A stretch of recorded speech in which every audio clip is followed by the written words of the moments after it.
Bom, olá, nós estamos aqui com o professor Pedro Oliveira, zootecnista também, né? Somos aí da mesma área de atuação.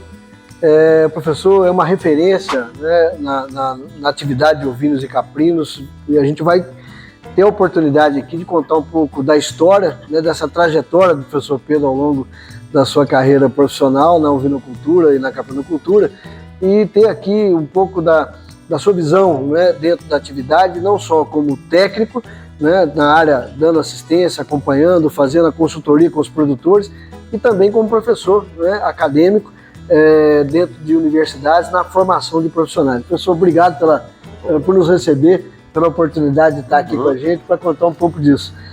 Queria ver um pouco da sua história, como é que você começou na atividade, qual que é a sua experiência profissional na atividade de ovinocultura? Sim, é um prazer, Luciano, e parabéns pela iniciativa. Sem dúvida nenhuma, essa visibilidade está sendo vital e vai ser um divisor de águas para a atividade aqui no Sudeste, vamos dizer, quem sabe até no Brasil inteiro. Obrigado, professor. Tentando criar uma linha do tempo bem sumarizada, claro. Mas a minha história com ovino específico, pelo fato de eu ter optado pela profissão de zootecnista, né, vem da infância. É interessante que, especificamente o ovino, eu sou natural aqui de Barbacena, e aqui havia a sericicultura, uma das duas fábricas de seda no Brasil. Então nós tínhamos aqui uma fábrica de produção de seda e criação de bichos da seda. E numa época já um tanto distante, né, nós tivemos uma visita lá no grupo escolar, e lá eu tive a oportunidade de ver os bichos da seda, inclusive ganhei um, cultivei ele, depois ele encasulou e foi embora. Mas uma visão que eu tive lá e me marcou muito era os ovinos que haviam lá na propriedade da sericícola. Havia animais que, se salvo engano, eram merinos. E eu fiquei bastante impressionado com aquilo e me encantei, e aquilo ficou. Passado alguns anos, eu terminei o curso do técnico em agropecuária na então Escola Agrotécnica de Aulas Abreu, na Escola Agrícola, hoje Instituto Federal. E eu havia escrito naquela época, em 89, 88, para a Associação dos Criadores de Caprinos de São Paulo, a ASPACO, né? Pedindo informações. Eu vislumbrava assim, a possibilidade da criação ovina na região da Mantiqueira, o que poderia ser feito, como que eu poderia tentar criar alguma coisa nisso. E era um sonho, né, até então, buscando informações. E passou-se os anos, eu fiz a graduação em zootecnia, fui monitor no setor, aprendi bastante com pessoas muito boas lá na universidade, e lá eu amadureci e segui outros caminhos dentro da produção animal, né, em função da formação, trabalhando com bovinos, com bubalinos, e tive posteriormente, quando eu me fixei na região do oeste de São Paulo, a possibilidade de montar um projeto meu de ovinos. Então, através de um programa estadual, que era o programa do governo do estado, nós encontramos um financiamento e instalamos lá um rebanho que estabilizou em 350 matrizes de ovinos de corte, na região da Alta Paulista, que é próxima a Presidente Prudente. A região era Junqueirópolis. Então, lá eu fui comprando ovelhas da Alta Paulista até nas barrancas do Rio Paraná, no estado do Mato Grosso do Sul, e formei um bom rebanho, base santinês, e trouxe animais Texan do Sul, do Rio Grande do Sul, como reprodutores. Nas finas santinês. Já fazendo aquele trabalho, isso em 2001, e nesse inteirinho, a ASPACO, aí comecei a ter um contato mais direto com a ASPACO, talvez uma resposta daquela primeira cartinha que eles me mandaram lá em 89, então o sonho começou a tomar uma forma, porém lá no estado de São Paulo. E lá a gente montou o rebanho, estabilizou, pagamos o financiamento até com ganhos de adimplência, porque conseguimos capitalizar dentro do rebanho, pagar, e estava produzindo meio sangue lá, Texan, santinês, participei das primeiras provas do Cordeiro Paulista. Quando começou o Campeonato Cordeiro Paulista. Aí a gente conseguiu se realizar em termos, né, como produtor agora do ovino, e surgiu oportunidades de prestação de serviço na parte de treinamento de pessoas dentro do SEBRAE, eles criaram um programa de capacitação rural dentro do Parque de Alta Tecnologia da Universidade de São Carlos. Eu prestei muito serviço fazendo workshop, oficinas de treinamento e capacitação de pessoas na área de ovinos, na área de bovinos, na área de caprinos. Fantástico. E tinha a minha referência dentro do meu projeto lá. Mas passado o tempo, continuei meus estudos na Universidade Estadual de Maringá, no nível de pós-graduação, e acabei voltando para Minas Gerais, como bom mineiro, em 2007, para concluir o doutorado na Universidade de Lavras. E o contato com o ovino em Minas começou a consolidar quando justamente eu me transferi para Barbacena. Através de alguns criadores havia sido criado a associação aqui, né? Uhum. Cujo presidente é você, né? No Corte, né? No Corte, e me apresentei, expus meu interesse em assistir os produtores, né? Fazer um trabalho de assistência técnica, isso em 2007. Isso. E até então não tinha havido uma resposta de sim ou de não, quando em 2019 você, atuando junto ao Senar, né? Conseguiu trazer também a ovinocultura para o programa de assistência técnica gerencial, o ATG. E aí eu acho que eu fui respondido que eu poderia assistir os ovinocultores e até mesmo os caprinocultores aqui na região da Mantiqueira, né? Então a trajetória foi essa. Aqui eu tive a oportunidade de percorrer várias propriedades que estavam iniciando a atividade, tanto aqui na região da Câmara das Vertentes, no Paraupeba, na região da Zona da Mata, enfim, foram mais de 30 propriedades mensais que a gente chegava a rodar, e a coisa, na minha opinião, a gente conseguiu dar uma contribuição modesta, porém acho que consistente, no sentido de orientar as pessoas para o foco que é uma atividade que tem que ser profissionalizada, quebrar alguns mitos que eram pequenas vacas, que a ovinocultura é simples, assim, não que ela seja impossível, mas ela é uma atividade que precisa ser encarada com uma dedicação mais exclusiva. Exatamente, é uma atividade técnica, né? É como eu sempre falo, se fosse muito fácil criar ovinos, teria como um vasinho de planta dentro de casa, no fundo da horta ou no jardim, né? E não é um trabalho que as pessoas precisam se profissionalizar, além de gostar, de ter afinidade com o que está se fazendo. Então, o meu papel nesse primeiro momento foi esse. Continuo trabalhando na área, né? Tanto assistindo alguns criadores e também dentro do magistério, nas disciplinas, na universidade, hoje para o curso de medicina veterinária, e também na área de pesquisa a gente tenta contribuir em alguma coisa. Bom, a gente viu aí uma trajetória longa, né? Teve a oportunidade de estar do outro lado do balcão, sendo produtor lá em São Paulo, né? Em Juqueirópolis, trabalhar com o Sebrae já lá também nesse processo de extensão. O Pedro falou aqui com relação à ATG.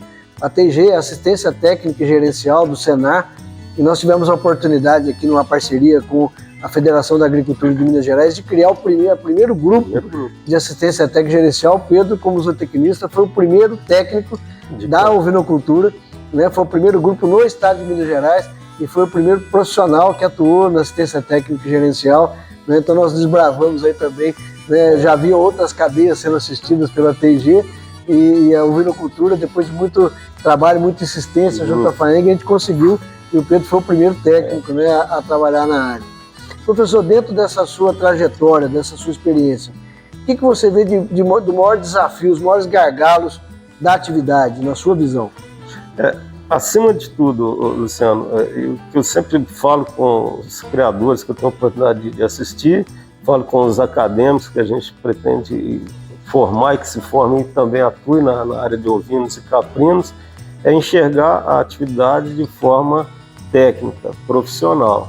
Não dá para fazer isso de maneira amadora, improvisada, mais ou menos. É uma atividade viável? É uma atividade que tem desafios como qualquer outra. Então, conhecer o que vai se fazer, né, aprender o que não se sabe e, principalmente, buscar agregar com pessoas que têm os mesmos objetivos. Então, é uma atividade como a bovinocultura de leite, a bovinocultura de corte, a caprinocultura, a ovinocultura tem que ser enxergada de forma técnica, profissionalizada. É o que a gente tem sempre insistido, né? O produtor não pode ser, como o Pedro falou, não dá para fazer coisa de forma amadora, não dá para ser amadorismo. Improvisado. Né? Quer dizer, amadorismo vira hobby, não é uma atividade comercial profissional. Exatamente. Né? Tem que ter a diferença do que é hobby. Eu tenho lá umas ovelhinhas lá para comer, para prazer, etc. E outra coisa é você ter uma atividade comercial, uma atividade empresarial focada realmente no trabalho. E dentro dessa oportunidade que você teve de dar assistência a vários produtores, então qual foi o maior desafio que você via nas propriedades ou nos produtores, além da questão profissional, qual é outro desafio que você entende como gargalo na atividade? Sem falar em si do aspecto animal, né, o animal no contexto da alimentação, dos seus desafios fisiológicos e que as pessoas falam, animal muito fraco, isso, aquilo, pessoas, né? Acho que o maior desafio é as pessoas criarem afinidade, criarem responsabilidade também e compromisso com o animal que ele está se propondo a criar, ele ser proprietário de animais e criador. São dois tempos, né, que alguns alcançam, outros não. Então, às vezes a pessoa começa numa expectativa, olhando aquilo como uma mercadoria que eu vou ter um ganho. Isso é o objetivo tal, mas a questão é que você tem que investir e trabalhar. É o que se fala demais, né? A vaca não dá leite, a gente tem que tirar. Né? A ovelha da mesma forma, ela não te dá um cordeiro, não. Você vai ajudá-la a produzir o cordeiro e se manter viva para produzir mais cordeiros. Então, as pessoas precisam criar esse compromisso com a atividade. E é aquela coisa, entre gostar de fazer e saber fazer, tem um tempo aí de estudar, de aprender, de buscar. Então, pessoas é o mais complicado, no nível do proprietário, investidor, no nível do manejador, aquela pessoa que tem afinidade, que gosta, que mesmo que não saiba, queira aprender. Então, hoje, o maior gargalo, na minha opinião, são as pessoas com as suas motivações, às vezes, equivocadas. Uma questão cultural, realmente. Cultural. Né? De ter a visão do negócio. De ter a visão do negócio, exatamente. Pedro, não sei se você comunga dessa visão. Eu, nessa caminhada também que a gente teve a oportunidade de ver, eu vi muito produtor iniciar na atividade de ovinocultura, onde a atividade de ovinocultura não era a principal atividade da propriedade, tinha outras atividades. E pelo fato de não ser a atividade principal, ele não tratava aquilo de forma empresarial. Para ele, a outra atividade principal fazia a coisa da forma como tinha que ser feita, a ovinocultura não. Você acha que isso também é um problema, o produtor, independente de ser ou não a atividade principal, ele não enxergar isso de forma empresarial? Sem dúvida não, porque ele cai no mesmo erro de não ter um compromisso. Às vezes ele é proprietário, não está sendo criador, né? Porque a ovinocultura, na minha opinião, pelo menos para nós aqui nessa região, ela como atividade exclusiva dentro de uma propriedade é temerária. Ela tem, como qualquer atividade de criação, um custo fixo, um capital imobilizado grande. O animal ele tem que estar em alguma condição de passo, de instalação. As instalações têm que ter uma mínima estrutura. Então, esse é capital que vai ficar num longo prazo para ser remunerado, pelo menos a depreciação.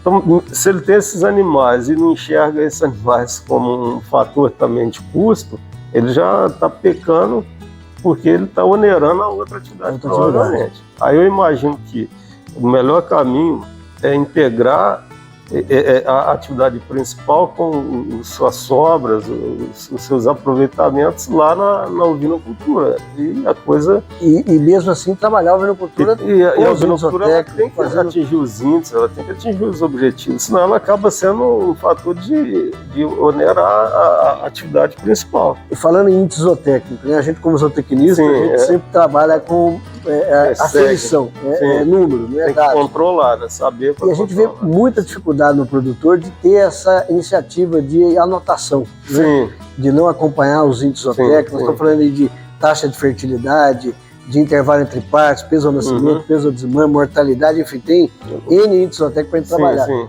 Isso também é uma dificuldade.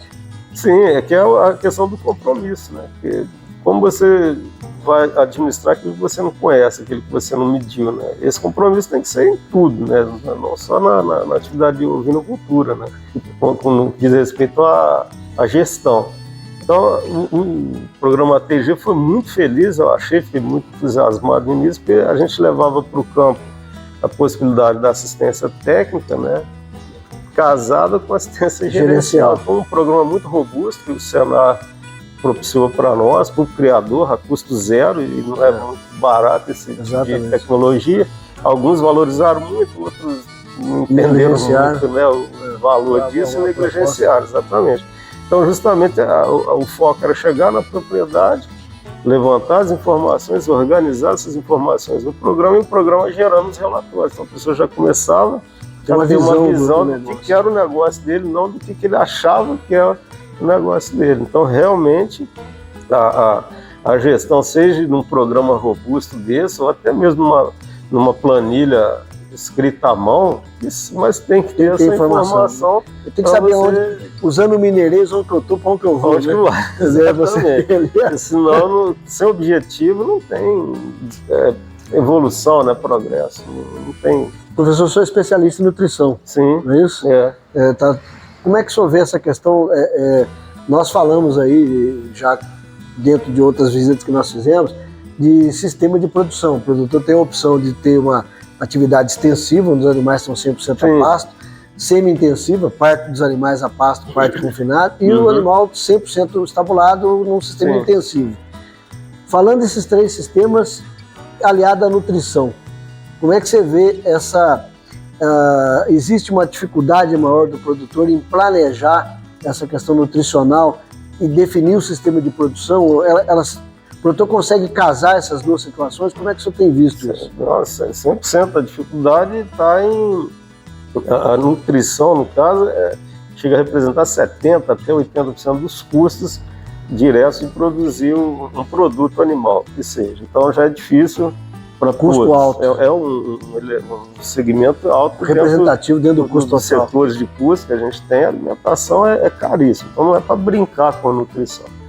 Mas, aliado a isso, a gente tem que lembrar sempre daquela expressão simples, né? Simples ou pelo menos básica, dentro da produção animal, que o produto animal, desculpa, ele é a soma entre genética, ambiente que é oferecido a ele, entenda um ambiente como alimento, condições climáticas, instalações, né? A parte sanitária, né? Tudo que você oferece a esse animal para potencializar a expressão dessa genética. E mais ainda a interação que existe, né, entre a genética e o ambiente, que às vezes a gente nem controla isso, a gente fica meio assim, refém, ou se preparado, vai tentar equacionar às vezes essas interações quando não são positivas. Então a produção de ovinos, no caso, baseada aqui, né, nesse contexto das regiões nossas aqui da Mantiqueira, é uma atividade de pecuária de corte, né, o nosso ovino aqui de corte, leite são pontual, né, e são boas. Até eu fico muito feliz quando converso com as pessoas, né, que estão trabalhando com ovino de leite. A pecuária de corte hoje ela está se percebendo, né, a importância da nutrição, e um caminho bastante viável de nutrição para animais de corte é um bom pasto. Então ter um espaço físico é uma coisa, você ter um pasto dentro desse espaço físico é outra história. É outra conversa. Então entender de pasto, entender de forrageira, manejo da utilização dessa forrageira e principalmente manejo de solo. Então ser um bom agricultor para ser um bom pecuarista é pré-requisito. A gente sempre tem falado, antes de ser um pecuarista, nós temos que ser bom agricultor, produzir volumoso de qualidade e quantidade. Que é o alimento mais barato dentro do custo de produção. Em função da exigência do animal desse, que você consegue atender, assim, de uma forma geral, 80% das exigências dele, com uma boa forrageira, potencializando o rumo desse animal. Eu sempre que tenho a oportunidade de ministrar um curso pelo Senar, eu falo que nós temos uma máquina, que é um ruminante, de transformar carne, de transformar capim em carne. Isso, e nós temos que aproveitar essa capacidade do animal, mas com alimento de qualidade. Exato. Né? Essas competências não é milagre, não é a coisa que só para o outro que tem muito dinheiro, é ter conhecimento e aplicar. Aí é que entra a importância da sinergia entre o criador e a técnica.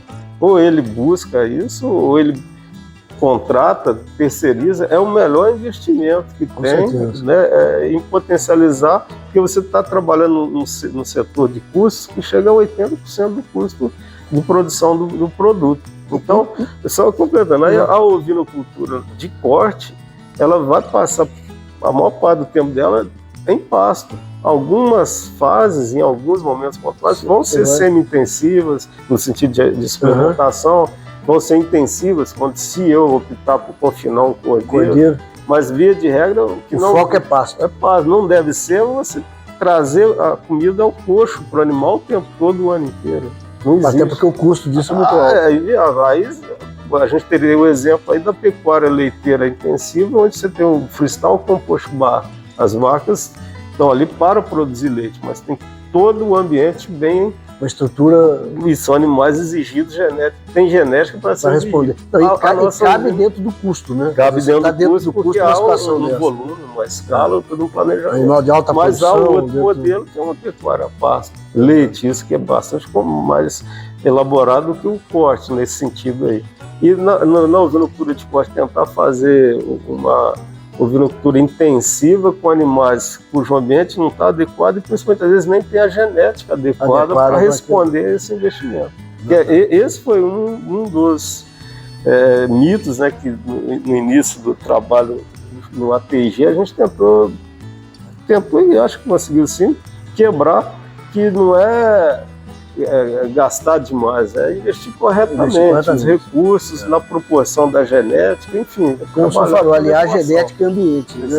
E a gente fala sempre que genética, nós temos genética com animais adaptados, né? Ou animais com potencial de produção de carne. E aí é sempre aquela história com o produtor. Se o meu negócio é carne, eu vou escolher os animais que têm potencial especializado de carne. Se o meu negócio é leite, eu vou escolher animais de leite. Esse é o primeiro passo. Né? O que eu quero, eu preciso de ter os materiais corretos. Eu costumo brincar que para mim não importa se o animal é raça A, não sei se ele é preto ou branco, você saber se ele tem potencial de produção e responde. Né? Você falou de raça, né? A gente fala realmente em potencial genético para a função que a gente está escolhendo ali. Exatamente. As raças são todas elas como elas são. Cabe ao técnico ou a quem conheça saber atender às exigências delas e encaixá-las dentro dos ambientes que eu possa oferecer também. Né? E ainda na nutrição, professor, existe sempre uma pergunta para nós técnicos, né? Sim. E que na minha opinião, eu acredito que a gente não tem uma resposta tão fácil, mas a gente tem uma ideia, pelo menos nessa caminhada da gente, que é sempre aquela pergunta que o produtor faz assim: com quantos animais ou com quantas ovelhas eu consigo ganhar dinheiro? Qual que é o módulo mínimo que eu vou ganhar dinheiro? Sim. Como é que o senhor enxerga essa pergunta que vale R$1 milhão? Vale né? A resposta vale R$1 milhão. Aí o bom técnico já responde assim: depende. Quanto você quer ganhar? Eu não vou fazer conta. Né? Então depende de quê? Exatamente. Então, a primeira questão é que o número, eu lembro que um período que eu estava iniciando na criação, a Embrapa lançou algumas planilhas, alguns valores em termos de salário, indexou lá 250 animais em produção. Aí, passado alguns anos, eu já ouvi algumas correntes falando em 500 animais.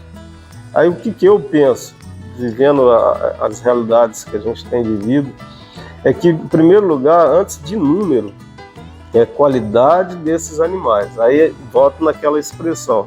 A genética, mais o ambiente, mais a interação genética-ambiente, você vai ter o produto esperado, se você conseguir equacionar essas variáveis dentro dessa expressão. Então, na minha opinião, uma propriedade pequena, uma pessoa que tem aquilo não como atividade principal de vida, vamos pensar, uma pessoa que já tem uma estabilidade, um ganho e tem uma propriedade, e quer ter naquela propriedade uma atividade viável. Aí você fala, você vai pôr 500 animais aí dentro. Isso demanda um certo espaço, aliás, um bom espaço, um bom volume de alimentação, um estoque forrageiro muito bem planejado e pessoas para manejar e que esses 500 animais vão parir e daí a pouco vão ser 700 e daí a pouco você vai ter várias categorias com exigências específicas. Então, efetivar o alojamento e o manejo, a criação de 500 animais não é brincadeira. Não é. Aí 250 animais também é desafiador. Mas o que é o mais limitante nessa história? É a resposta que esses animais vão conseguir te dar. Então, o caminho, na minha opinião, para viabilizar a atividade é ter animais produtivos. Quanto? 50, 100? E é aquela coisa de 50 bem criados, eles se tornam viáveis, sim. Isso é melhor do que 150 que você não correndo, tem perdendo, problema sanitário, e cai no que a gente vê até hoje no desestímulo. A pessoa já... as experiências, infelizmente, vividas, né?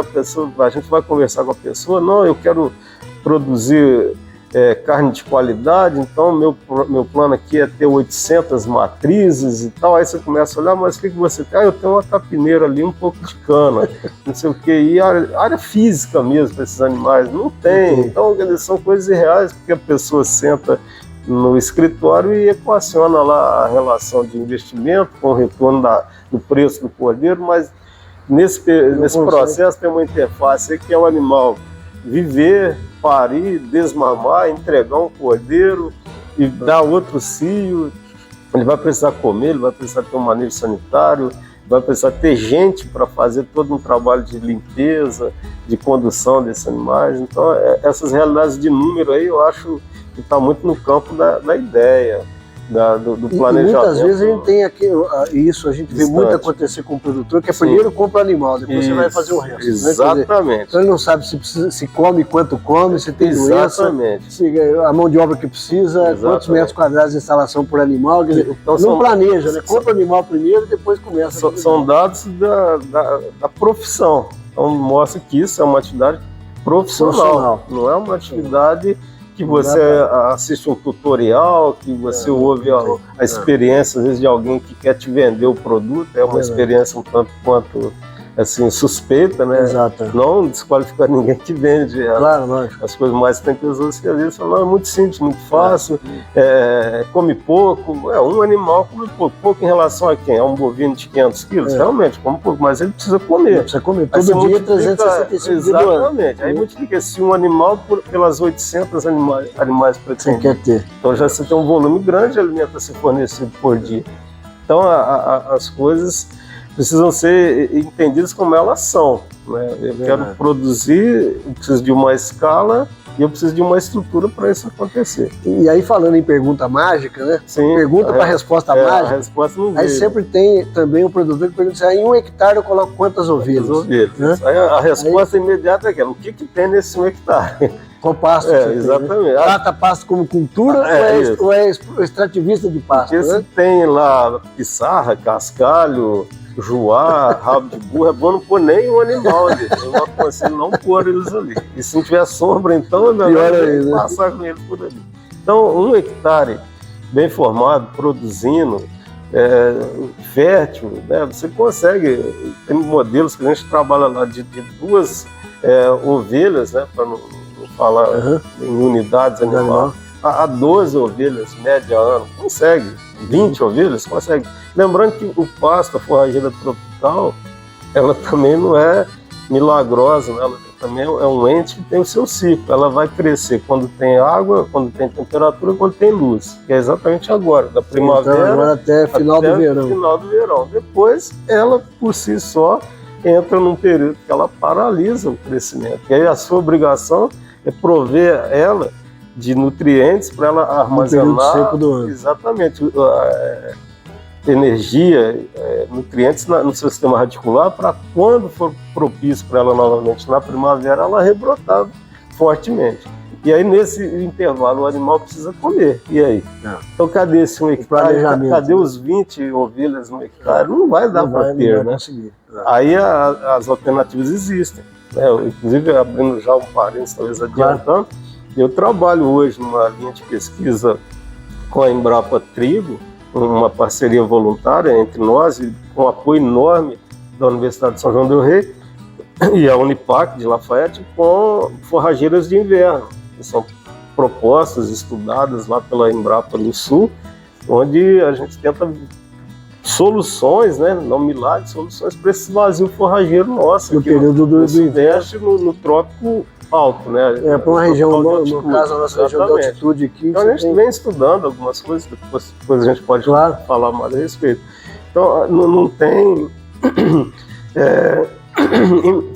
improvisos, coisas assim que, eu vou plantar um tal capim que eu vou picar e vai dar certo, uma cana, até ajuda, mas é diferente. A questão é saber se supre a necessidade do animal de produção. Porque a exigência ela é igual o tempo todo e talvez até maior se o animal estiver, por exemplo, gestando, amamentando. Terço final de gestação, Então, os primeiros 45 dias de lactação. Exatamente. A responsabilidade de criar é do dono, não é de outro. Não. O animal não se cria sozinho. Né? E aí, falando em pastagem, né, tem um conceito aí dos nutricionistas, né, que é o consumo de matéria seca por animal. Uhum. Quer dizer, então, esse cálculo, quando a gente fala em capacidade de animal por área, é exatamente qual a capacidade de produção de matéria seca para você saber o número de animais que você vai manter no período de chuva, no período seco do ano, para suprir aquela necessidade. Né, sem dúvida. E atendendo o consumo de matéria seca, eu estou entendendo que eu estou atendendo os níveis de nutrientes, principalmente a proteína, a energia e, logicamente, os minerais. Falando em particular da proteína, né, a biomolécula importantíssima que é montada e desmontada no organismo após o metabolismo para ser construtora, para ser regeneradora. Então, um efeito, por exemplo, do não atendimento desse nível de proteína corretamente está na baixa imunidade, na baixa resposta desse animal a tratamentos medicamentosos. Por exemplo, esse animal fica imunossuprimido, não é porque ele não comeu, poxa, mas eu dei passo, ele está comendo, está ruminando e tal, mas está sem valor nutricional. A qualidade do alimento não é só quantidade. Deficiente. E se não atende, o animal fica realmente exposto a patologias. Na ovinocultura isso é evidente. Quando você erra ou baixa o nível de proteína numa dieta, o animal começa a declinar. Cai e começa a ação da verminose. E aí, professor, aproveitando essa deixa dessa sua fala, sim, é o estigma que o produtor tem de que a ovelha é um animal sensível, né? Ela morre à toa, sim, é um animal muito mais sensível. Está exatamente dentro disso. É a falta de planejamento alimentar e conhecimento técnico. A fisiologia do animal. A fisiologia do animal, a nutrição do animal. Exatamente. Alimentação, eu dou aula de nutrição animal para medicina veterinária e para vários outros cursos. A alimentação não é remédio. A alimentação é para não usar remédio. Para não usar remédio, exatamente. Ou seria assim, o melhor tratamento, o tratamento mais barato, com todo respeito à farmacologia, à medicação, aos protocolos, né?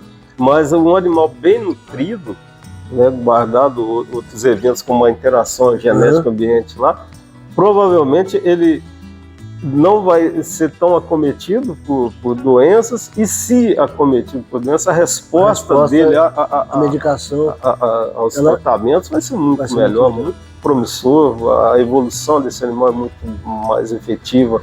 Então esse milagre que a gente consegue é como? É o trabalho do dia a dia. Entra pela boca, né, professor? É nutrição. Dia a dia, não é de vez em quando, não é quando dá, não é porque aumentou o preço. Então eu comento muito isso como um desafio no nível acadêmico. Eu não posso ter animal que eu não possa cuidar, que eu não posso tratar. É bem esse sumário. E aí, em resumo, nós estamos falando de planejamento. Planejamento. Né? Quer dizer, antes de comprar animal, é você saber exatamente o seu potencial de produção de alimento, a qualidade do alimento que você vai proporcionar, o pão que eu estou, que eu vou. Exatamente. Né? E aí, a partir do planejamento nutricional, né, definido o sistema de produção, fez o planejamento alimentar, definiu instalações, aí é comprar animal. Porque o animal ele vem uma etapa muito lá na frente. Lá na frente. E muito importante, porque você vai pôr a genética certa. Então não é qualquer animal, não é o animal mais caro, o animal mais barato. Então volto de novo a chamar a atenção da questão da orientação técnica, a importância do conhecimento, da consulta com outros profissionais, com outras pessoas experientes, e não olhar por valor econômico do animal, mas por méritos zootécnicos. Sim. E com certeza o animal de mérito zootécnico ele é mais valorizado. Mais valorizado. E lembrando da vida útil desse animal na propriedade. Sim, exatamente. Estou falando de uma ovelha de potencial genético, mesmo que ela venha custar um pouco mais no investimento da matriz, é um investimento. Mas nós estamos falando em 8, 9 anos de produção. Exatamente. Ela vai diluir esse custo dela ao longo. Ela se paga tranquilamente. Fatalmente. Né? E por um outro lado, às vezes a pessoa que prefere iniciar um rebanho só de borregas, sem saber história, sem saber O que são essas borregas? É um salto no escuro, se ele não tem uma estrutura também para receber um animal que tem uma exigência nutricional muito maior do que uma ovelha já consolidada, já estabelecida. Então, por isso que a orientação, ter realmente um direcionamento técnico é fundamental, muito importante, é fundamental. Professor, para quem está nos ouvindo aqui, o senhor como consultor, como zootecnista, consultor na área, para quem quer começar na atividade, sim, qual o conselho que o senhor daria para quem está nos ouvindo que quer começar na atividade de ovinocultura? Então, um bom conselho, né, se fosse muito bom, a gente estaria vendendo ele, mas acompanhe bastante a trajetória da Expedição B, você já vai ter uma visão muito boa, né, e ampla de vários cenários, de várias experiências, seja um bom começo. Então, o primeiro conselho, tenha informação. Então, aprenda sobre o que você quer, né, no âmbito da teoria, das ideias, para você poder ter as comparações. Okay. Né? Um outro aspecto, outro ponto, segundo ponto, seria justamente avaliar a sua capacidade de investimento, no pior cenário, no cenário mais conservador da remuneração desse capital. Porque se for viável num cenário conservador, se melhorar um ponto, vai ficar maravilhoso. Então, esse é o primeiro ponto. Né? Desenhar cenários para entender o que vai acontecer. Até aí você não está correndo risco, você pode estar em casa, no seu escritório, fazendo essas avaliações e, se possível, com o suporte de um técnico. Claro, né? Isso fundamental. É fundamental. E, posteriormente, sim, entrar a campo mesmo. Primeira coisa, que área que eu tenho, que solo que é, qual que é o desafio de produzir comida nesse solo, né? E hoje a gente vê que a ciência evoluiu magnificamente, a pecuária brasileira é o que é, a agricultura brasileira é o que é, graças à pesquisa, graças ao estudo, graças às soluções que foram sendo propostas, e hoje a gente consegue, nas mesmas áreas, ter altíssimas produtividades. Então, a gente teve crescimento vertical de produção, não foi milagre. Então, essa ideia que expandiu muito nossas fronteiras. Nós trabalhamos com 7% do território de produção de alimento, talvez um pouquinho mais. Enfim, e é muito efetivo, né? O trabalho da pesquisa, do ensino. Então, se a pessoa não acreditar na ciência como propostas de solução, então fica bastante complicado ele se aventurar nesse ambiente, porque os grandes casos de sucesso vêm quando as pessoas estão atreladas à tecnologia, a conhecimento. Planejamento, utilizar tecnologia, genética e consultoria técnica de qualidade com pessoas que têm conhecimento na área. Isso é muito importante. Fundamental para ter êxito no processo. Que não é custo, isso é investimento. Exatamente. Professor, ovinocultura é viável? É extremamente viável, sem dúvida, tanto que é uma atividade milenar, né? É uma atividade que vem de vários povos, várias culturas, né? Ela tanto é viável do ponto de vista de viabilizar a vida de pessoas, né? É um trabalho que ela tem que, assim como o caprino, de permitir a subsistência das pessoas de uma forma pródica, de uma forma muito perfeita e abençoada, né? Ela está em lugares de margens de deserto, em regiões inóspitas, está ali provendo proteína na forma de leite, de carne e de outros subprodutos, quanto na parte de fornecer cortes nobres para uma alta gastronomia, uma culinária mais elaborada, carnes assim, que são iguarias, né? Quando se vende um cordeiro, o cordeiro brasileiro, ou o nosso cordeiro aqui do Sudeste, é uma iguaria. É uma carne que eu tive a oportunidade no último projeto de fazer uns abates e levar para São Paulo, e só ouvimos elogios de pessoas que entendem muito daquele ponto ali da alta gastronomia. Elogiaram demais a questão de acabamento, de textura, de maciez, de sabor, e não foi nenhum milagre. A gente conseguiu trabalhar equacionando as necessidades do animal, a genética do animal, entregando um produto de qualidade. Um produto exatamente como o consumidor queria e disposto a pagar, né? Então há esse mercado disposto a pagar. Assim como para a carne premium, da pecuária de corte, a gente tem a portaria 1953 da carne premium, que oferece carnes a preços que aparentemente é muito distante de uma realidade, mas são carnes extremamente nobres, extremamente bem produzidas graças à tem o genética. seu nicho no mercado. E tem o seu nicho. Então é uma atividade viável para os vários nichos, né? Desde da carne de bode, que muitas vezes é ovelha, né? Aos cortes lá do carré francês, da maior elaboração gastronômica, tem esse mercado, tem viabilidade. Desde que profissionalismo. Desde que trabalhar de forma profissional. De forma planejada e organizada. Exatamente. Lembrando sempre que o animal ele é genética, ambiente e as suas interações. Não tem espaço para amadorismo. Não tem. Tem espaço para profissional. E não adianta melhorar uma coisa e não melhorar a outra. E não adianta colocar a culpa na ovelha, né, professor? A culpa é do produtor que não faz a coisa da forma como deve fazer. Exatamente. Nessa caminhada dentro do Senar, um dos mitos que a gente tentou e para muitos conseguimos desmistificar isso, que o animal ele não é fraco, ele também não é uma pequena vaca e ele não é para ser criado de qualquer jeito. Assim, aqui é um animal fácil para pequena propriedade. É uma atividade profissional que preferencialmente deve estar integrada a outras. Isso viabiliza muito a atividade.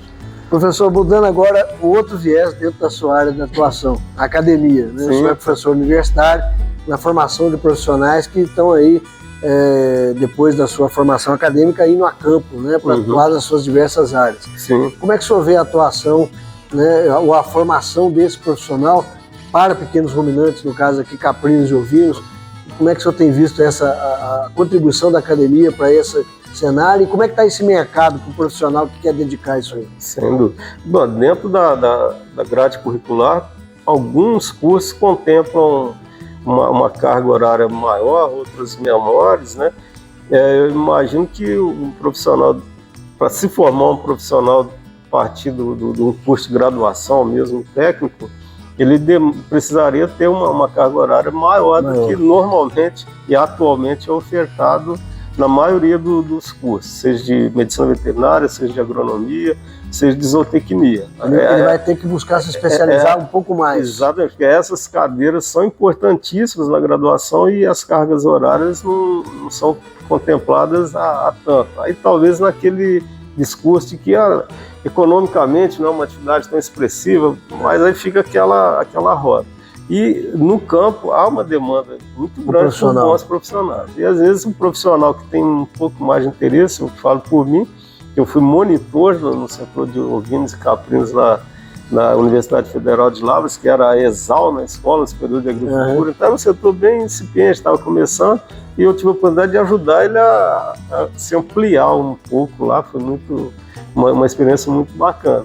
Mas havia um interesse meu particular nesse sentido. Pela atividade. E às vezes as pessoas na vida acadêmica não são despertadas. Eu, particularmente, sou idealista disso, do ministro da disciplina, e geralmente as pessoas ao final da disciplina se sentem mais entusiasmadas, ou pelo menos mais despertadas, a olhar isso como uma perspectiva de atuação profissional, porque há uma demanda, sem dúvida nenhuma, para todos os profissionais em todos os níveis, há uma demanda no campo para eles atuarem.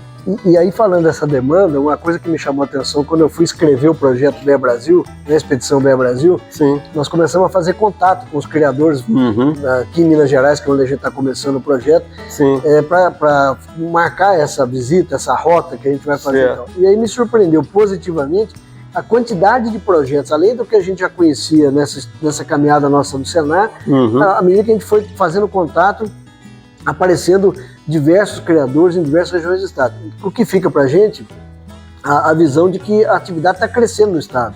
Né? E uma vez a atividade está crescendo, ela vai precisar de profissionais. Né? Sempre. Justamente em função da demanda de conhecimento técnico. Fazer da maneira que eu acho que ou no improviso, ou no mais ou menos, é fadado a um insucesso. Então, não adianta. Aí tem um técnico que é 100% garantido que vai dar tudo certo? Não. Porque tem a parte que compete ao produtor. Biológica, e tem os fatores externos, né? A atividade agropecuária, né? O agronegócio, como qualquer atividade de investimentos, tem fatores internos, os fatores externos, pontos muita coisa que você não controla, né? Oportunidades, ameaças, são as máximas lá da administração. Mas qual que é o diferencial aí? que diante dos problemas, as soluções vão ser melhor equacionadas, buscadas em função daquilo que está ali. Ele tem conhecimentos não só de execução de tarefas, mas sim de resolução de problemas. Isso é formação técnica, né? Aquelas pessoas que conseguem trabalhar os seus conhecimentos na resolução de problemas. E assim como executar a ordem, seguir um protocolo, aí não é necessariamente um trabalho técnico, né? Mas tem que ter o técnico para orientar como fazer o protocolo e como executar. Tanto que a gente trabalha hoje dentro das propriedades seguindo os POPs, né? Os procedimentos operacionais padrão. Procedimentos operacionais padrão, as normativas, é a visão empresarial. E aí, falando da área de atuação do profissional, seja o zootecnista, seja o médico veterinário, o técnico, o engenheiro agrônomo, o engenheiro agrônomo, nós temos aí o Senar, por exemplo, sim, com a TG Ovinocultura, sim, e hoje a TG Caprinocultura, né, que tem demandas em outras regiões do estado para ampliar os ATGs, e às vezes falta profissional para o Senar contratar esse profissional para estar atuando na área, né? E assim como laticínios, frigoríficos, etc., que precisam dos profissionais para estarem na outra ponta também, fazendo esse elo de ligação ali entre o produtor e o comprador lá na ponta. Exato. Né? Porque aí sai daquele ambiente do improviso, da incerteza também, porque um fator chave hoje, a população urbana é muito maior do que a população rural, ou seja, há maior número de pessoas consumindo do que produzindo, porém o setor que está produzindo com muita competência e conseguindo atender. E cada vez mais olhando o que é a demanda externa. Então as pessoas hoje não compram alimento só para matar a fome, elas querem segurança alimentar, elas querem qualidade nesses alimentos que sejam funcionais, questões socioambientais estão atreladas a isso, como que esse animal foi criado, qual que é o impacto animal, houve o respeito, né, pelas normas, né, que hoje é norma, hoje é lei, né, normas de bem-estar, não é mais ideia, filosofia, isso é lei, e eu acho mais que certo e justo, é uma evolução. Então o mercado hoje ele é demandante também de formas de como se produz, não é somente eu fiz e pronto, eu vou entregar do jeito que eu gosto, que eu que produzi. Não, o produto já não é mais seu, o consumidor está te falando como que você tem. E cada vez mais o consumidor está antenado a essas informações. Sem dúvida nenhuma. A informação então, hoje não é. Ela é full time, né? O tempo todo ali, ela está disponível e muita agilidade. Né? As pessoas escolhem, simplesmente elas escolhem. Compra de você ou não compra de você. E a gente costuma falar que quem manda no negócio é o consumidor. Sempre foi, né? Eu tenho um produto, se não tiver consumo lá na ponta, exatamente. Meu negócio não sai do lugar. Né? Que a pessoa, o que o consumidor quer, e a gente fala o consumidor muitas vezes, não é o consumidor final, mas é o grande comprador. Claro. E ele está no papel dele, porque ele depois vai atender o consumidor final. Então, ele já estabelece valoração para aquele produto que tem mais qualidade. Então, a gente produzir um bom cordeiro, você não perde. Porque se ele for para o mercado certo, né, lógico, ele vai ter a valorização. Não adianta também você produzir um bom cordeiro para colocar no mercado que não vai valorizar. Isso. Professor, nós estamos caminhando já para o final da nossa conversa. Eu queria que o senhor deixasse aqui um recado final para o produtor, para o consumidor, para quem vê a atividade e ainda não entrou e tem vontade, e para aquele que já está na atividade. O senhor deixasse um recado final para o nosso público aqui. Hoje, né, dentro do cenário que a gente vive no agronegócio, vindo de um período dessa pandemia que afetou o mundo do modo geral, né, exigiu uma capacidade de reinvenção de todos nós, né, em todos os segmentos, né, profissionais, pessoal, enfim, o recado é persistir, né, tanto no que se faz, no que já se fazia, né, e se adequar. Muitas vezes o momento, dentro das máximas da gestão, nem sempre crescer é a melhor resposta, ou eu estou bem porque eu estou crescendo. Muitas vezes se manter, né, sobreviver, reduzir um pouco os investimentos e valorizar os índices, né? Então eu vou investir em animais que me dão mais respostas e aqueles outros eu vou fazer a liquidez dele e fortalecer meu caixa. Então o caminho hoje é buscar uma reinvenção, uma uma adaptação aos cenários, que também, fruto dessa pandemia, mudou muito, né? E toda dificuldade está subtendida em oportunidades potenciais, então, de repente, segurar um pouco para continuar isso para quem está, para quem quer entrar mais do que nunca, aprender naquele ambiente do amadurecimento, do entendimento, não inverter as coisas, né? Investir em animais, em genética, antes de ter um ambiente, que a gente veio discutindo aqui, né? Porque nada é estático ou sumário. As coisas tendem a vários ciclos, né? E esse momento que a gente está hoje, com certeza, é um momento de retração, no sentido de não querer fazer grandes lances, grandes investimentos, sem ter, logicamente, um planejamento. Se tem todo um estudo para isso, deve seguir em frente. Mas, de qualquer forma, há oportunidades aí paralelas e que estão surgindo frente a essas todas as dificuldades. Então, é um momento de realmente muito reflexão, muito reavaliação e as tomadas de decisão consciente. Mas nunca sacrificar o animal por isso.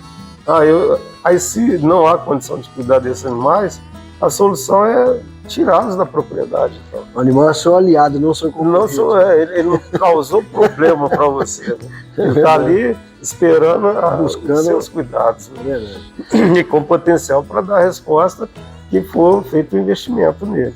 Fantástico, né? Professor, muito obrigado pela oportunidade. Sim. Primeiro, eu queria agradecer imensamente pela sua disponibilidade. Eu como zootecnista, tenho você como referência na área. É um prazer ter a oportunidade da convivência que a gente tem com o senhor na atividade, essa convivência profissional, técnica, um profissional de mão cheia, de referência aí na ovinocultura. Aprendendo. Você, produtor, que quer um profissional para dar consultoria, para trabalhar, está aqui uma pessoa de referência.